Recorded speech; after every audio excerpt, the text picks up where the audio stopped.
CNC maintenance चालू कर दी।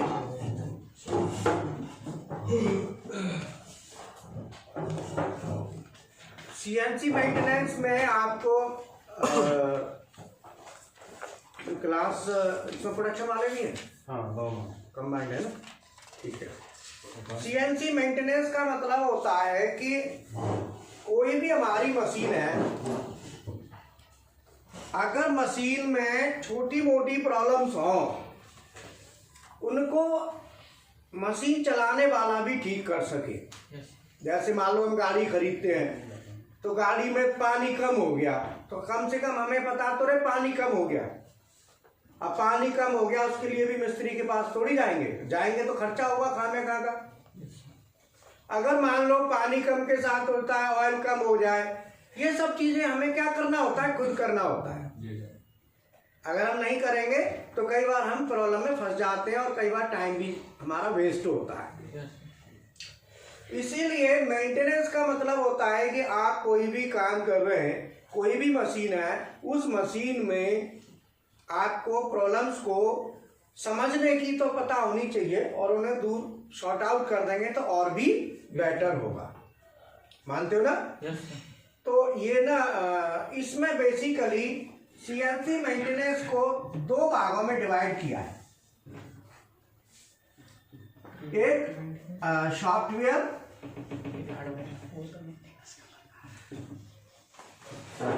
और दूसरा हार्डवेयर। दूसरा क्या है? हार्डवेयर। सॉफ्टवेयर का मतलब होता है कि जो सॉफ्टवेयर से संबंधित प्रॉब्लम आएंगी वो जाएंगी सॉफ्टवेयर में, और जो हार्डवेयर से संबंधित प्रॉब्लम आएंगी वो जाएंगी हार्डवेयर। तो हार्डवेयर का मेंटेनेंस जो करेंगे वो पूरा का पूरा मेंटेनेंस उसके लिए जिम्मेवार है पीएलसी वाले,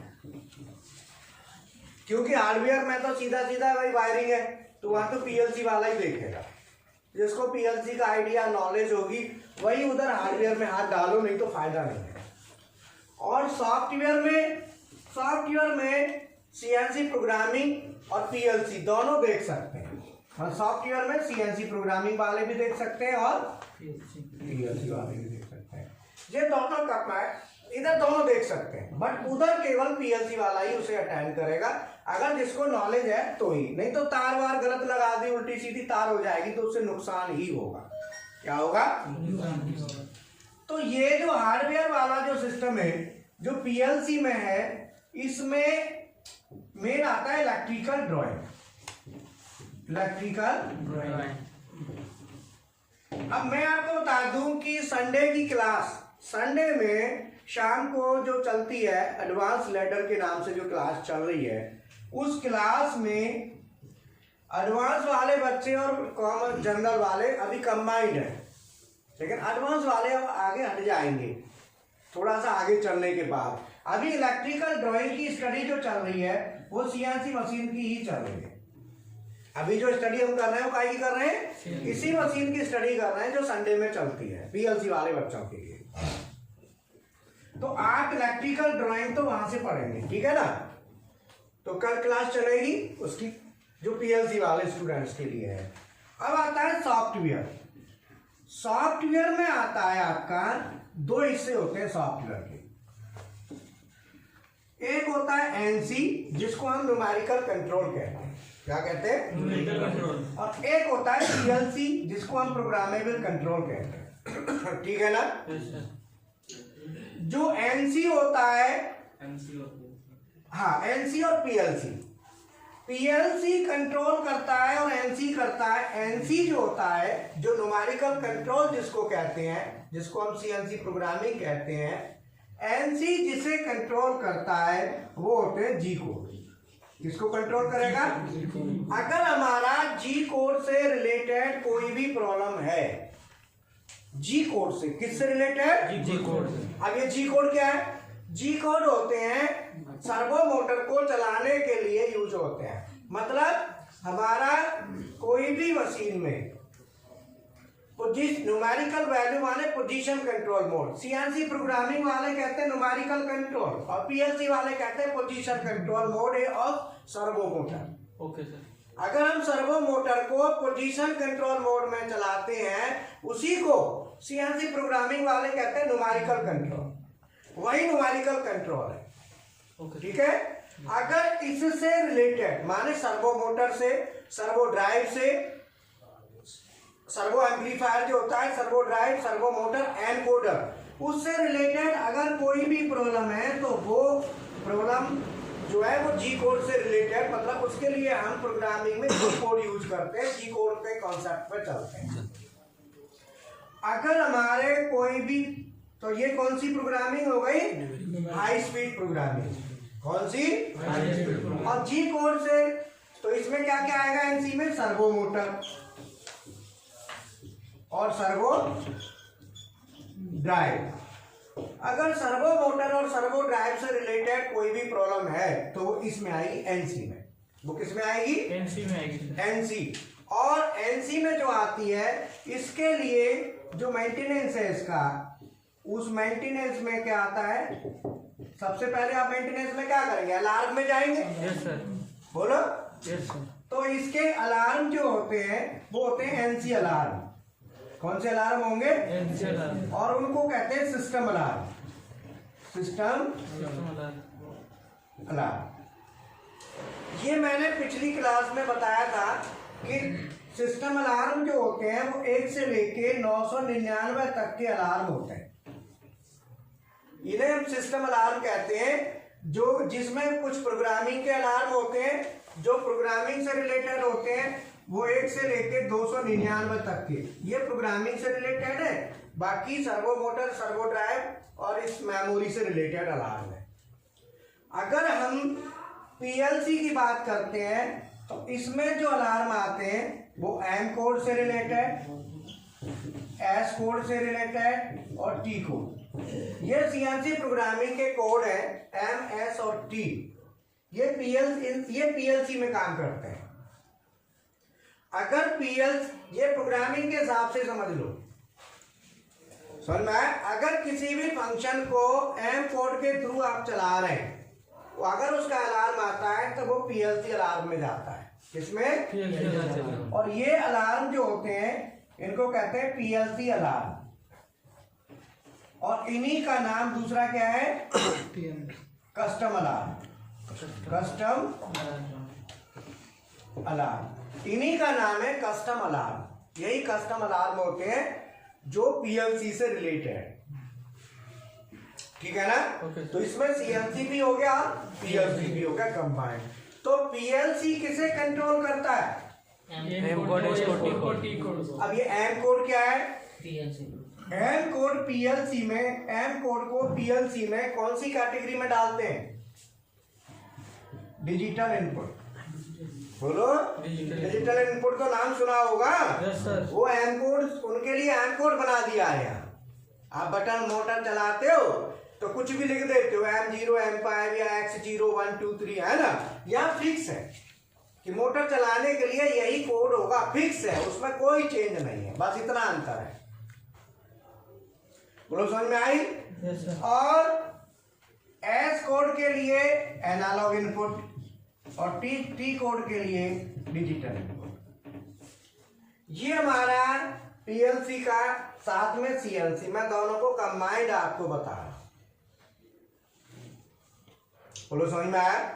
इसका मतलब है कि अगर हमारे पीएलसी के जो अलार्म होते हैं उन्हें हम कस्टम अलार्म कहते हैं, और जो एनसी के होते हैं वो सिस्टम अलार्म होते हैं। आज हम आपको बताएंगे कि हमारे सीएनसी मशीन में एनकोडर कौन कौन से यूज होते हैं और एनकोडर का काम क्या है। ठीक है? और हम पोजीशन पे मशीन को लेके जाना चाहिए कि नहीं जाना चाहिए, किसकी क्या कंडीशन है। तो आज हम एनकोडर की बात करते हैं। किसकी बात करेंगे?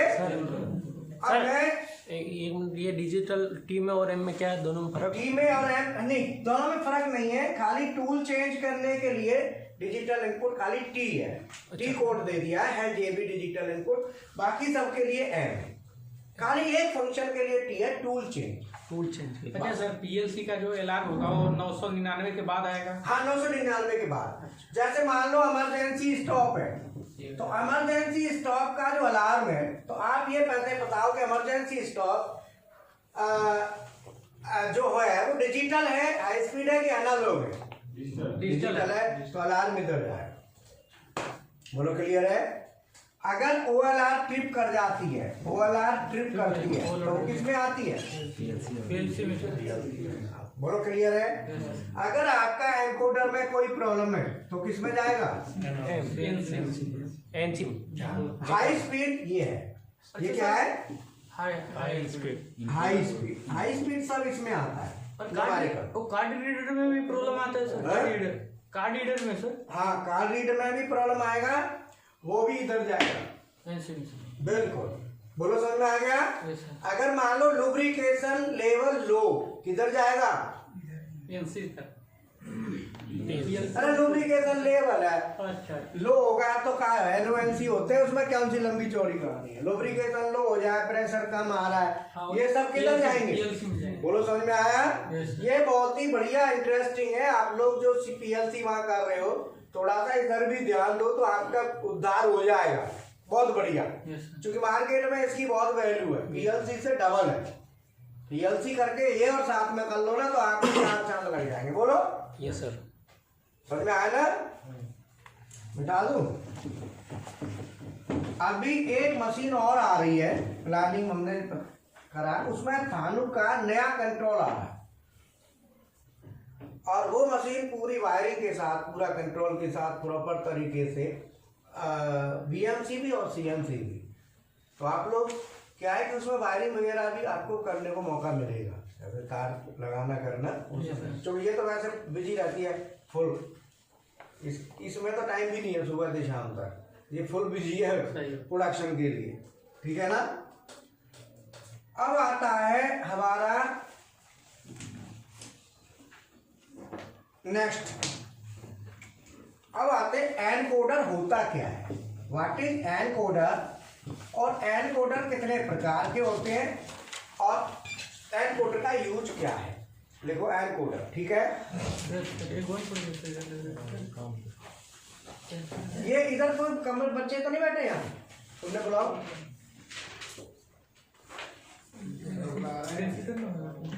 लो वेट आ गया। ऑनलाइन पढ़ रहे हैं सर वो। अगर हमारा एब्सोल्यूट एनकोडर है, कौन सा? एब्सोल्यूट। अगर हमारा एब्सोल्यूट एनकोडर लगा हुआ है तो उसके लिए मशीन को हॉर्न करने की आवश्यकता नहीं है, मशीन को हॉर्न करने की आवश्यकता नहीं है। और दूसरा जो एनकोडर होता है वो होता है इंक्रीमेंटल। दूसरा कौन सा है? इंक्रीमेंटल। इंक्रीमेंटल एनकोडर है तो उसमें मशीन को होम करना पड़ता है। अब मैं बता देता हूँ, हमारी दोनों मशीनें, हमारी सीएनसी मशीन में एब्सोल्यूट लगा है और बीएमसी में इंक्रीमेंटल, ये दोनों में एनकोडर लगे हुए हैं, लेकिन सीएनसी में एब्सोल्यूट है और बीएमसी में इंक्रीमेंटल। अब ये एनकोडर होते क्या है समझ गए ना? अगर मान लो पावर चली गई, अगर पावर फेल हो जाती है और पावर फेल होने के बाद हमको कोई भी एक्सिस चलाना है, X axis, Y axis, Z axis चलाना है, तो पावर दोबारा आती है। आने के बाद सबसे पहले अगर इंक्रीमेंटल एनकोडर है तो उस एक्सिस को होम पोजीशन पे लेके जाना जरूरी है। अगर आप होम पे लेके नहीं गए तो क्या होगा? जैसे मान लो आपकी ये होम पोजीशन है, ये होम है, अगर मान लो ये होम पोजीशन है और होम पोजीशन पे आपका कोई भी एक्सिस है, एक्सिस समझते हो क्या होती है? सर्वो मोटर, नहीं टूल नहीं, सर्वो मोटर के साथ लगा हुआ एक वो होता है, स्लाइड होती है। जैसे आपने हाइड्रोलिक में देखा स्लाइड कैसे चलती है, सिलेंडर से। हाइड्रोलिक मशीन देखी है आपने हमारी, कैसे चलती है, तो कैसे चल रही है? सिलेंडर से। बोलो, तो वो एक एक्सिस है। स्लाइड का मूवमेंट सिलेंडर के थ्रू हम कर रहे हैं ना, अभी कल भी आपको पढ़ाया था हाइड्रोलिक में, स्लाइड सिलेंडर और वो दिखाया था ना मूवमेंट। तो जो स्लाइड होती है, सिलेंडर और स्लाइड का जो कॉम्बिनेशन है वो एक्सिस है। अगर उसी स्लाइड को आप सर्वो मोटर से चलाते हो तो भी एक्सिस है। समझ में आया? क्या है? एक्सिस। अब एक्सिस समझ में आ गया? मतलब सर्वो, आप तो पीएलसी वाले समझ लो सर्वो मोटर, और सीएनसी वाले समझ लो सर्वो मोटर्स और स्लाइड का कॉम्बिनेशन। ठीक है। अब एक्सिस मान लो हमारा यहाँ पे होम पोजीशन है और बाय द वे पावर चली गई, मान लो मैं बना देता हूँ एक सर्वो मोटर लगा देता हूँ। ये क्या है? सर्वो मोटर, सर्वो मोटर है। Servo motor. अब सर्वो मोटर के साथ में एक एक्सिस बना देता हूँ ऐसे।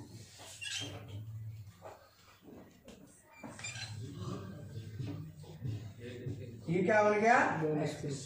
बॉल स्क्रू लगा दिया और इसमें हमारा बन गया नट लगा दिया और एक्सिस बन गया, है ना। और इसके ऊपर हमने लगा दी स्लाइड। क्या लगा दी? स्लाइड। तो ये जो स्लाइड लगाई है इसको मिला के जो कॉम्बिनेशन हुआ उसी को हम क्या कहते हैं? एक्सिस। अब ये स्लाइड आप सिलेंडर से भी चला लो। इसी स्लाइड को सिलेंडर से चलाएंगे तो क्या करेंगे? एक सिलेंडर लगा लो, यहाँ लगा दिया और ये लगा दिया सिलेंडर का लाइन लगा दी, और इसके साथ ये पिस्टन रॉड हो गई और इसके साथ ये स्लाइड कर दो। ये क्या है? स्लाइड। ये भी क्या है? स्लाइड। ये भी क्या है? स्लाइड। तो ये क्या है? Hydraulic cylinder. आप कैसे चला रहे हो? यहाँ पे कैसे चला रहे हो? दोनों स्लाइड हैं। तो ये जो स्लाइड है इसी स्लाइड को हम कहते हैं एक्सिस। क्या कहते हैं? एक्सिस। अब बोलो क्लियर, समझ में आ गया? चाहे उसे आप सर्वो मोटर से चला लो चाहे हाइड्रोलिक सिलेंडर से चला लो। अब क्या है कि यहाँ पे मान लो आपने कोई पॉइंट एक फिक्स दे दिया ए, और ये ए नहीं, यहाँ पे इसको मान लो इसकी होम पोजीशन। क्या मान लिया? होम का मतलब होता है जो उसकी अपनी पोजीशन खुद की, जहाँ से वो चले और चल के फिर वापस वहीं आ जाए। जो रेस्टिंग पोजीशन होती है। जैसे हमारा भी होम होता है तो हम कहीं भी जाते हैं, कहाँ से जाते हैं? होम से। वापस कहाँ आते हैं? होम में। तो ऐसे ही होम हो गया। अब मान लो होम से जाना है, ये पॉइंट ए है और ये पॉइंट बी है। यहाँ से यहाँ तक की दूरी मान लो 20 mm है। कितना? और ये 30 है। अब मान लो हमें जाना है बी, कहाँ पे जाना है? ए पॉइंट पे। कहाँ जाना है? अब हमें ए पॉइंट पे जाना है और यहां से 10 mm तक हम चल चुके। कितना? 10 mm तक की दूरी ट्रेवल कर ली, और 10 mm ट्रेवल करने के बाद पावर चली गई। क्या हुआ? पावर गई। अब दोबारा पावर आई, फिर हमने प्रोग्राम रन करा दिया। तो अब क्या होगा कि हमने फीड कितना किया है? हमें जाना कहाँ है? ए पे। लेकिन अभी खड़ी कहाँ है? 10 पे। ऑलरेडी 10 पे खड़ी है। अब अगर आपका एनकोडर इंक्रीमेंटल है तो उसको वो 0 माने। क्या मानेगी? 0। अब उसे आगे 20 और जाएगी फिर वही को 0 मान के। अब मान लो आपको जाना है बी पॉइंट पे, तो टोटल कितना ट्रेवल है? 50। और मान लो यहाँ पे जाके पावर चलेगी। यहाँ पे क्या होता है? Power fail. Power fail. अब यहाँ से यहाँ तक की दूरी मान लो 20 और 20 तो ये और 10 30 है मान लो टोटल। यहाँ से यहाँ तक। तो अब क्या है कि ये 30 तो 0 बन गया। बन गया। अब आगे चलेगी तो ये समझ लो इससे और आगे क्या होगा? ओवर ट्रेवल फंस जाएगी आगे जाके। क्योंकि वो पावर जाते ही क्या होता है कि जहां खड़ी है उसी को 0 मान लेती है, हम बना देती है। अब उसे हम बताना भैया ना तेरा घर ये नहीं है, तेरा घर वहां है, तो उसे लेके आओ पकड़ के, फिर हम पे लाके भैया ये है तेरा घर, तब वो उसे हम मानती है। नहीं तो जहां छोड़ दो वहीं हम। बोलो, जहां छोड़ दो वहीं हम। तो आपने देखा होगा कुछ लोग होते हैं कि घर आते हैं अपने, रोज जाएंगे तो करके जाएंगे, कुछ ऐसे होते हैं कहीं और ही रह जाते हैं, वही होंगे। फिर उनसे कहते हैं भाई तेरा घर वहां वहां जा, भाई क्यों खाने का होता ना, रिश्तेदारी में नहीं देखा, बहुत सारे ऐसे होते हैं रोटी तोड़ा जहाँ चल गए वही घर है उनका। अब घर वाले भी परेशान, वो या रोज खवा इसे भाई से घर पहुंचा सके, है ना। तो ऐसे इंक्रीमेंटल के हालात यही है। इंक्रीमेंटल के भी यही हालात है कि जहाँ पावर चली गई वही घर, रोज घर बदलता है। तो इसमें क्या होगा? हम बदलता रहता है इसका। तो हम बताना पड़ता है, तो हम फिर क्या करते हैं, हॉर्न की कमांड देंगे। क्या देंगे? हॉर्न की कमांड देके हॉर्न पे लाएंगे तब ये आगे चलेगी। तो हमारी बीएमसी मशीन में ये बहुत इंपॉर्टेंट है। बीएमसी मशीन में जो एनकोडर है वो कौन सा है? इंक्रीमेंटल है। तो इंक्रीमेंटल एनकोडर के साथ मशीन को हॉर्न पे लाना बहुत जरूरी है। जितने भी सीएनसी प्रोग्रामिंग वाले स्टूडेंट क्लास में बैठे हो वो सब समझ ले कितना इसका इंपॉर्टेंट चीज है। तो बीएमसी मशीन पर जब भी आप काम करें, जब भी मशीन में एक्सिसों को चलाएं, प्रोग्राम को रन कराएं, तो पहले हॉर्निंग कर लो, नहीं तो जब चलाओगे ना तो मशीन आगे जाके ओवर ट्रेवल में फंस सकती है। अब आता है दूसरा है गोपाल सर, वो लाइट जाने के बाद हमारे जो टूल्स रहता है, जैसे ड्रिल बिट रहता है या कुछ टूल्स वगैरह रहता है, जो कटर बोलते हैं उसको सर, वो बोलते हैं टूट जाता है। जस्ट लाइक अगर हम लाइट चला गया या जनरेटर चालू कर दे तो बोलता है मेरे को बता के चालू करो या बंद करके चालू करो। हाँ, उस टाइम में नहीं तो फिर मेरा ड्रिल बिट चला जाता है, जो खराब हो जाता है। तो वो वैसी कंडीशन में क्या होता है सर? वो क्या है कि वो इसलिए टूट जाएगा कि जहाँ जैसे ही लाइट आ गई और आपने चला दिया तो वही ना इंक्रीमेंटल एनकोडर उसमें होगा, तो वो क्या है कि वहां पे एकदम फास्ट चलेगा, तोड़ देगा। जब वो तो अपनी पोजीशन भूल जाएगी ना मशीन, अच्छा, तो मशीन पोजीशन भूल जाएगी तो टूटना ही है। अब एब्सोल्यूट एनकोडर है, उसे तो पता है कि कहाँ पे खड़े। इंक्रीमेंटल को थोड़ी पता है, बोलो। Yes sir. इंक्रीमेंटल को नहीं पता हम कहाँ खड़े, लेकिन एब्सोल्यूट को पता है। अब दूसरा है एब्सोल्यूट एनकोडर।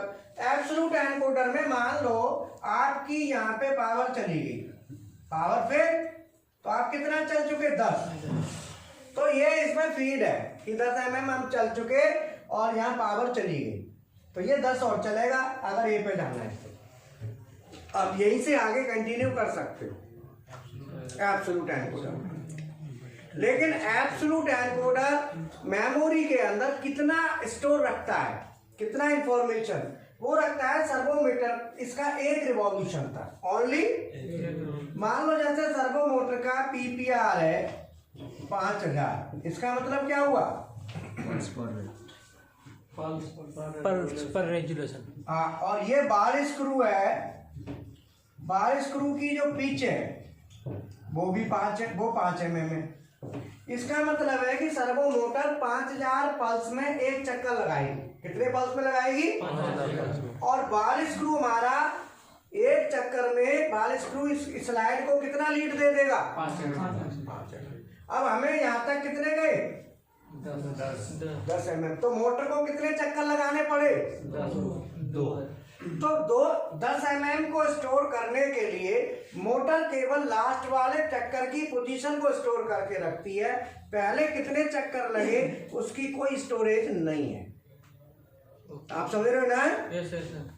एनकोडर, भाई एनकोडर की पोजीशन, एनकोडर किसकी पोजीशन दे देगा? लास्ट में जहाँ खड़ा होगा। अब बात है पहले 4 चक्कर और लग चुके, तो 4 चक्करों की पोजीशन थोड़ी बता देगा, बोलो। अब क्या करेंगे उसके लिए? उसके लिए लास्ट वाले चक्कर की पोजीशन, मान लो ये एनकोडर है। अब एनकोडर यहां से शुरू होता है, देखो सर चलना। अब पूरे चक्कर में, पूरे रिवॉल्यूशन में कितना चलना है? 5 mm। पूरे रिवॉल्यूशन में हमको ट्रेवल कितना मिल रहा है? 5 mm। अब मान लो 5 mm चलने के बाद, और ये यहाँ पे ये इसका जो है ना, ये पॉइंट है, ये फिक्स है, तो ये इसका मार्किंग पॉइंट हो गया। क्या हो गया? Marking point. मार्किंग पॉइंट, ये मार्किंग पॉइंट है। एक पूरा चक्कर चलने के बाद फिर यहाँ पे आके और पावर चली गई, तो इतने से यहाँ तक मान लो 45 डिग्री। कितना? 45 डिग्री। अब पहले पूरा एक रिवॉल्यूशन निकाल लिया, तो अब कितना कहेंगे इसको? 1 रिवॉल्यूशन प्लस 45 डिग्री, बोलो। Yes sir. अब ये एनकोडर तो यहाँ खड़ा है 45 पे, कंडीशन कहाँ खड़ी है? 45 डिग्री पे पावर चली गई। अब पीछे जो एक रिवॉल्यूशन हुआ उसका थोड़ी पता है यहाँ तो इसका पता है कि 45 डिग्री पे है। पीछे रिवॉल्यूशन का क्या होगा? पीछे रिवॉल्यूशन का 1 चला कि 2 चला कि 3 चला, तो पीछे के जितने भी रिवॉल्यूशन वो लेता है, लास्ट वाले का तो ये एनकोडर बता देगा कि कितने पे, मार्किंग पॉइंट से कितना आगे खड़ा है, इतना तो ये बताएगा। लेकिन पीछे का जितना भी है उसके लिए एक बैटरी लगी होती है। क्या लगी होती है? बैटरी। और ये बैटरी कभी कई बार बैटरी लो का अलार्म आ जाता है। देखा, बैटरी लो का अलार्म आता है? बैटरी लो बता दी फिर भी मशीन चलती रहती है। हाँ, बैटरी लो का अलार्म आता है और बैटरी लो के अलार्म पे मशीन चलती रहती है, लेकिन जब मशीन बंद हो जाए दोबारा चलाओगे तो हम पोजीशन भूल जाए। चलती तो रहेगी लेकिन बंद करके फिर ऑन करोगे तो हम पोजीशन आपको बनानी पड़ेगी। ये बैटरी जो लगाई जाएगी, ये फानुक में कितने वोल्ट की बैटरी होती है? 6 वोल्ट की। कितने की? 6 वोल्ट की बैटरी होती है फानुक में। और जो मित्सुबिशी पीएलसी लग रही है उसकी बैटरी लो हो रही है, वो कितने वोल्ट की है? 9 की। कितने की है? 9 वोल्ट की। तो फानुक में जो बैटरी लगती है वो कितने वोल्ट की लगती है? बताओ। 6 वोल्ट। 6 वोल्ट की। और जो मित्सुबिशी में, तो मित्सुबिशी की एक बार बैटरी बदल लेना चाहिए। उसका क्या होता है, जो प्रोग्राम बना के डालते हो ना उड़ जाता है ना, फिर बना के डालना पड़ता है ना, तो मेमोरी में से वो पास हो जाता है प्रोग्राम। देखो वो एक टेबल है आपके पास, बैटरी दिखा भी देता हूँ, उसमें ना पीली सी बैटरी देखो है क्या, ड्रॉज में देखो। तो अब ये बताओ, आपको ये पता बैटरी के साथ कौन से एनकोडर के साथ बैटरी होती है? एब्सोल्यूट के साथ। इसके साथ होगी डब्बी सी, डब्बी नहीं, पीला सा वो बैटरी का होगा। बैटरी नहीं दिख रही, शायद नहीं होगी, फिर पल्ले में देख दोनों बैग में से। तो हमें जो एनकोडर, कौन से एनकोडर के साथ बैटरी लगेगी? एब्सोल्यूट। इंक्रीमेंटल के साथ बैटरी की कोई जरूरत नहीं है, क्योंकि इंक्रीमेंटल एनकोडर बिल्कुल भी यहाँ पे नहीं बताता कि मैं कितने डिग्री पे खड़ा हूँ। सर लाइव जो चल रही है इसका बैटरी लो होने वाला है सर, इसको थोड़ा इसका भी लो होने वाला है। वीडियो जो बन रहा है हो गया बैटरी लो हो गया, अब सही है। बैटरी लो लो ही रहेगा, लो सही कहाँ हो जाएगा? जब बीपी लो होता है जो लाइव करना पड़ता है, उसका बैटरी लो है। बोलो समझ में आया? क्या आया? एब्सोल्यूट में बैटरी होता है। एब्सोल्यूट में बैटरी होगा, इंक्रीमेंटल में बैटरी नहीं होगा। क्योंकि अब आप ये बताओ, इंक्रीमेंटल में ऐसा क्या है कि उसमें वो पोजीशन नहीं बताता, और एब्सोल्यूट में ऐसा क्या है कि वो पोजीशन बताता है। अब क्वेश्चन ये,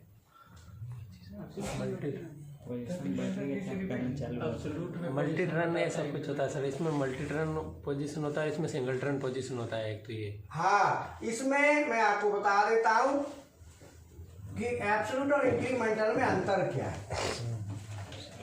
जैसे मान लो हमारा ये सेंसर है, क्या ये सेंसर है, और यहाँ पे हमने इसमें ये ट्रैक है, इसमें हमने क्या करा, होल्स कर दिए। क्या कर दिए? 1 2 3 4 5 6 7 8।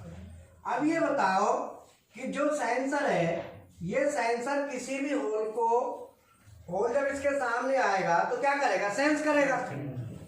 क्या करेगा? सेंस करेगा।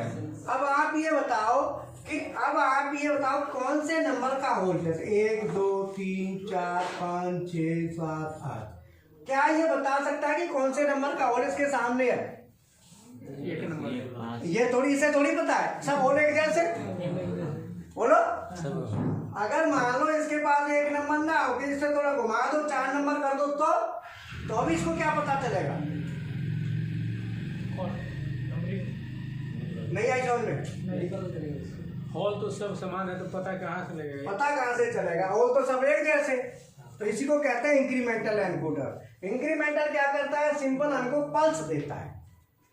अब ये पल्स ये नहीं देता कि कितने डिग्री पे ये पल्स आई है, वो सिंपल एक पल्स निकाल के देगा। So that is incremental. क्या है वो? ये मतलब पोजीशन नहीं बताता ना, पोजीशन नहीं देगा कि किस पोजीशन की। पोजीशन के लिए एब्सोल्यूट यूज करना पड़ा। समझ में आया? बोलो यहाँ तक क्लियर है? तो ये हमको क्या देगा? Only pulse. ये हमको क्या देगा? पल्स देगा, इसीलिए इसको कहते हैं इंक्रीमेंटल एनकोडर। अब तुम कहोगे इसको इंक्रीमेंटल क्यों कहते हैं? इंक्रीमेंट का मतलब होता है, जैसे आपकी सैलरी 20,000 है। Yes sir. पीएलसी ढंग से सीख ली, 20,000 सैलरी लग गई। अब काम करते करते अगली साल हो गई 25, तो इंक्रीमेंट कितने का लगा? 5,000 अगर कोई कहे, आप कहो कि भाई मेरा इंक्रीमेंट 5,000 रुपये लगा है, तो क्या उसमें ये पता चल जाएगा कि सैलरी अब कितनी है? बोलो। फर्स्ट पता नहीं है। इंक्रीमेंट लगा तो इंक्रीमेंट क्या बताता है कि कितने का लगा, लेकिन वो ये तो नहीं बताता कि कितना इंक्रीमेंट। इंक्री माने बढ़ना, इंक्रीमेंटल माने बढ़ना। तो वो ये नहीं बताता कि एक्चुअल पोजीशन है क्या, रियल कंडीशन नहीं बताएगा। आप किसी ने कहा 5,000 रुपये इंक्रीमेंट लगा है, आपने कहा ठीक है, अब तनख्वाह कितनी है? अगर वो ना बताया तो तुम बता दोगे कितनी है? पूछना पहले कितना था? बोलो। नहीं बता पाए। नहीं बताएंगे ना।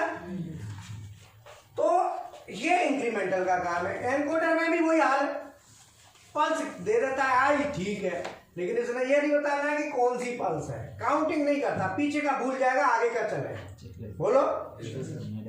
इसी का माना में इंक्रीमेंटल है। बोलो, क्लियर है? अब आता है एब्सोल्यूट। एब्सोल्यूट एंड इसमें क्या है, कोई भी होल सेंसर के सामने आएगा तो ये नहीं बताएगा सेंसर, और ये इसे कहते हैं डिस्क। क्या कहते हैं? डिस्क। तो रोटरी डिस्क, कौन सी डिस्क है ये? रोटरी डिस्क और एक सेंसर, इनके कॉम्बिनेशन को कहते हैं encoder. So encoder is nothing, it is the combination of sensor and disk, it is encoder. अब इसका नाम एनकोडर क्यों रखा, ये भी क्वेश्चन है। एनकोडर क्यों रखा? एनकोडर इसलिए रखा, एनकोडिंग कहते हैं कि किसी भी सिग्नल को एक फॉर्म से दूसरी फॉर्म में कन्वर्ट कर दे। अभी देखो, आप इस सेंसर को क्या दे रहे हो? डीसी। क्या दे रहे हो? DC 24 volt. कितना? 24 वोल्ट। लेकिन ये निकालेगा क्या? बोलो। 24 निकाल आपके सामने क्या निकाल के देगा ये? सिग्नल। मान लो जैसे आपने डीसी दे दी 24 वोल्ट, ये दे दी 24 वोल्ट डीसी दे रहे हो, तो ये आपको क्या देगा? पल्स। क्या देगा? पल्स। तो so DC is converted into the pulsating DC, इसीलिए इसका नाम है एनकोडर। Coding change. क्या करा आपने? सेंसर को क्या दे रहे हो? डीसी। सेंसर आपको क्या निकाल के दे रहा है? पल्स।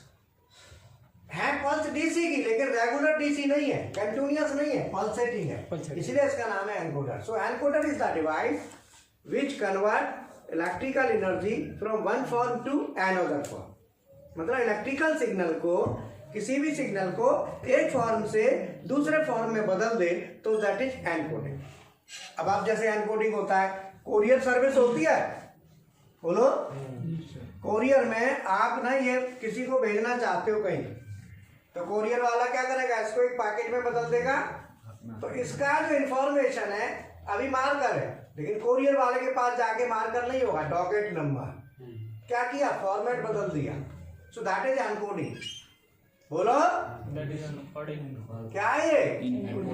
आप कोई भी चीज लिखते हो, जैसे अपना नाम लिखते हो, तुम्हारा क्या नाम है? पंकज। अब पंकज का नाम कंप्यूटर में जाना है, तो पहले क्या होगा? इसकी एनकोडिंग। पंकज को क्या में कन्वर्ट करेंगे? 01 में। क्या में करेंगे? 01 में। बोलो कहाँ से कहाँ तक होगा? पूरा ही हो जाएगा 01 में। पंकज खत्म, क्या बनेगा? 01। बोलो। मदारी नहीं करता आदमी को, बंदर बना लेता है, देखो बंदर है, अब बंदर है, कोई ले ले वो। तो पंकज का क्या बन गया? 01 बाइनरी। किसने बनाया? ना, कंप्यूटर ने नहीं बनाया इसको। एनकोडर। और वो एनकोडर कौन सा है? Coding language. C plus plus, Java, फलाना ठिकाना जो लैंग्वेज है ना, वो एनकोडिंग का काम करती है। बोलो बात समझ में आई कि नहीं है? तो एनकोडिंग भी बहुत बड़ी महाभारत है, हर जगह एनकोडिंग चलता है। तो यहाँ क्या करेंगे? इसमें पंकज को सी लैंग्वेज कर देंगे, है ना। सी लैंग्वेज क्या करेगी? इसको 01 में कन्वर्ट कर देगी और कंप्यूटर को देगी। कंप्यूटर कहता है मुझे 01 में चाहिए। कंप्यूटर 01 को लेगा और वापस हमने कही भाई पंकज चाहिए हमें, तो पंकज से बन गया बंदर। अब भैया पंकज वापस चाहिए तो वो क्या करना पड़ेगा, फिर बंदर से पंकज अगर मंत्र पढ़ने में दिक्कत है गई तो बंदर ही रह जाओ। तो अब क्या हुआ, वापस क्या हुआ, वो डिकोड हुआ। क्या हुआ, डिकोड कौन करेगा, कोई लैंग्वेज। इसीलिए कहते हैं लैंग्वेज सीखना अच्छी बात है। लैंग्वेज तो आप लोग भी सीखो, लैंग्वेज तो अच्छी चीज है, अच्छी चीज। लेकिन यूज नहीं होते ना सर, इसलिए वो किसने भूल बोला? जाते हैं। लैंग्वेज अगर आपको सही ढंग से आती है ना तो सबसे ज्यादा पैसा तो लैंग्वेज में सबसे ज्यादा है आज की डेट में। चाहे आप मैकेनिकल हो, इलेक्ट्रिकल, कोई भी ब्रांच से हो, लैंग्वेज अगर आपको आती है तो सबसे ज्यादा पैसा लैंग्वेज में। बताएंगे, हम देख रहे हैं लैंग्वेज का भी जुगाड़ करते हैं कैसे भी पर वही सस्ते में करेंगे, वही कॉस्ट वही है। 500 रुपया और दे देना तो लैंग्वेज भी दे।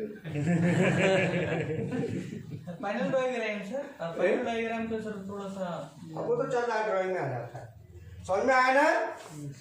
तो ये क्या है, एनकोडर क्या कर रहा है, सिग्नल को एक फॉर्म से दूसरे फॉर्म में कन्वर्ट कर रहा है, तो उसे केवल हम कहते हैं एनकोड।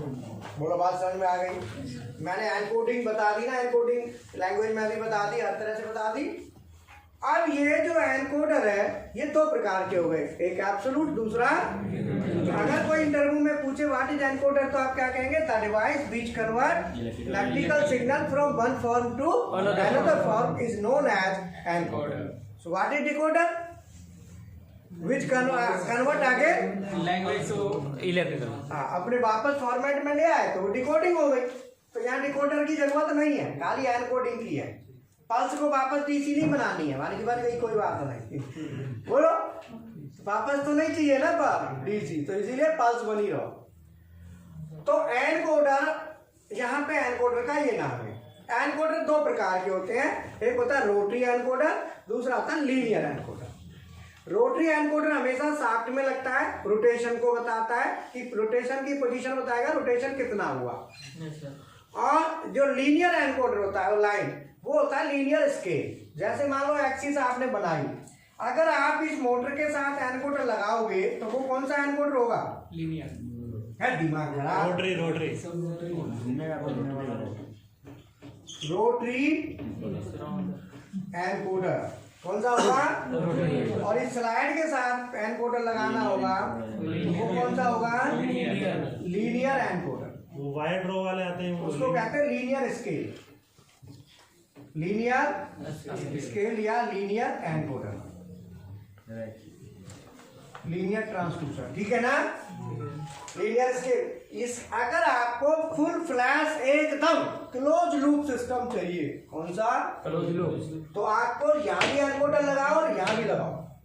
क्यों, मान लो यहाँ एनकोडर लगा हुआ है, इसकी फीडबैक जा रही है, अगर इसमें कोई एरर आएगी तो अलार्म आ जाएगा। अगर एरर नहीं है, एनकोडर सही काम कर रहा है तो अलार्म नहीं। बैठ जाओ भैया, खड़ी तो है। ऐसी में कौन सी दिक्कत आ गई एनकोडर में, सही तो है। तो खड़ा होना है तो इधर हो, आमने सामने, बिल्कुल राइट एंगल, इधर फेस टू फेस। बोलो चक्कर क्या, बीच में खड़े हो जाओगे तो पीछे वाले को दिक्कत, यहाँ होना है तो यहाँ जाओ मैदान में। समझ में आया। तो एनकोडर ये, अरे हमको फुल फ्लैश एकदम परफेक्ट चाहिए, तो हम क्या करेंगे, हमने एक एनकोडर यहाँ लगा दिया, एनकोडर का सिग्नल आ रहा है, हमने कमांड दी, एनकोडर का सिग्नल एनकोडर का है बराबर आया, कोई अलार्म नहीं है। अगर सिग्नल नहीं आएगा तो अलार्म आएगा। बोलो, लेकिन ये कहां तक हमको फीडबैक देगा, मोटर तक की, आगे की तो नहीं देगा। पता चला आगे बेल्टिंग ये टूट गई, अब क्या हो, हमारी मशीन तो चल रही है लेकिन मोटर ही मोटर चल रही है, आगे कुछ ना चल, और ना कोई अलार्म आएगा, ये और बात है, क्योंकि आपने इसका फीडबैक नहीं लिया। बोलो, तो ये जो इस सिस्टम को कहते हैं सेमी क्लोज लूप सिस्टम। क्या कहते हैं, सेमी क्यों कहेंगे, क्योंकि इसमें केवल मोटर का ही फीडबैक आ रहा है। तो हमारी जो सीएनसी बीएमसी मशीन होती हैं ये केवल मोटर तक का फीडबैक देती हैं, आगे का फीडबैक लेना है तो लीनियर स्केल लगाना है, लीनियर स्केल की कॉस्ट और जुड़ जाती है, तो कोई भी इसकी कॉस्ट नहीं जोड़ना चाहते। बोलो, बेसिक हो जाता। लीनियर स्केल नहीं लगाते। लीनियर स्केल कहाँ लगाता है? जहाँ पे मशीन बिल्कुल फाइन एक्यूरेसी चाहिए टूल रूम में। अगर टूल रूम में मशीन चल रही है तो लीनियर स्केल वहाँ पे लगाना पड़ता है। वो भी जरूरी नहीं है, डिपेंड करता है, काम चल रहा है तो चलन दो, और रुक गया कोई बात आ गई तो लगा लो। बोलो। बंद होने वाला है। हाँ, तो लीनियर स्केल अगर हमें इसका भी फीडबैक हो, और बाई द वे यहाँ से बैट टूट गई या कपलिंग टूट गई, तो आपको वो फीडबैक रुक जाएगा। अगर ये फीडबैक रुक गया तो अलार्म आएगा। अगर आपने इसका फीडबैक लिया ही नहीं सिस्टम में तो अलार्म क्यों आएगा? बैट टूट गई, टूट जाओ, सर्वो मोटर चलती रहेगी, आगे कुछ नहीं चलेगा, आगे पीछे होते रहे। कुछ नहीं, मोटर ही होगी आगे पीछे, और कुछ नहीं होगा। समझ में आ नहीं आया? Yes sir. तो ये अगर हमें सर्वो मोटर तक का फीडबैक लिया है तो उसको हम क्या बोलेंगे? Semi close loop. और सर्वो मोटर को हम क्या कहते हैं? एक्चुएटर। क्या कहते हैं? और अगर हमने इसका भी फीडबैक ले लिया स्लाइड का, एक्सिस की का, तो उसे कहेंगे क्लोज लूप, पूरा क्लोज लूप सिस्टम। बोलो। और अगर हमने किसी का भी नहीं लिया तो ओपन लूप। तो 3 तरह के कंट्रोल सिस्टम होते हैं। जब लैडर आप डिजाइन करते हो या लॉजिक डिजाइन करते हो तो वो 3 सिस्टम पे डिजाइन होता है। एक तो open loop, semi close loop and close loop. Open loop में कोई फीडबैक नहीं, सेमी क्लोज लूप में एक्चुएटर माने मोटर का फीडबैक, और क्लोज लूप में टोटल फीडबैक, ऑब्जेक्ट का भी feedback. So slide is object. Slide क्या है? तो ये हमारा सीएनसी मशीन का एक एक्सिस मैंने आपको बताया, और एनकोडर का फंक्शन। अब बात आती है एब्सोल्यूट एनकोडर काम करता कैसे? ये आप लिख नहीं पा रहे होंगे ज्यादा, यस सर। तो आप वीडियो आपको मिलेगा। ये तो अभी चल रहा है, बंद हो गया? बंद होने वाला है सर एकदम। चल लो, चलन दो, जहां तक चल लो। 3%। 3 में बहुत काम चल जाएगा।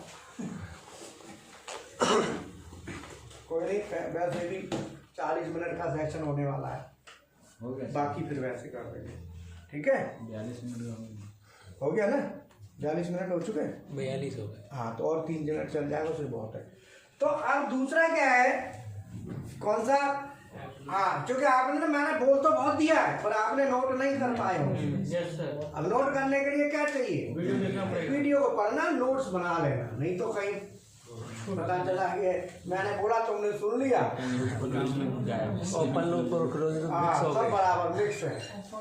अब ये एनकोडर कौन सा है? Absolute, incremental. इंक्रीमेंटल। अब हम बात करते हैं एब्सोल्यूट की। एब्सोल्यूट में क्या होता है? डिस्क बने हो, जो हमारा डिस्क है ना, वो सेगमेंट में बटी होती है। काय में? सेगमेंट। अब मान लो ये डिस्क है गई, ये ट्रैक हो गई डिस्क की, ठीक है। अब इस ट्रैक को सेगमेंट में बांट दो। कैसे बांटना है? मान लो इस सेगमेंट में ऐसे कर, ये कर दिया, एक हो गया। अगले वाले में इसको कर दो। अब ध्यान देना, अगले वाले में दोनों को कर दो। बोलो, है?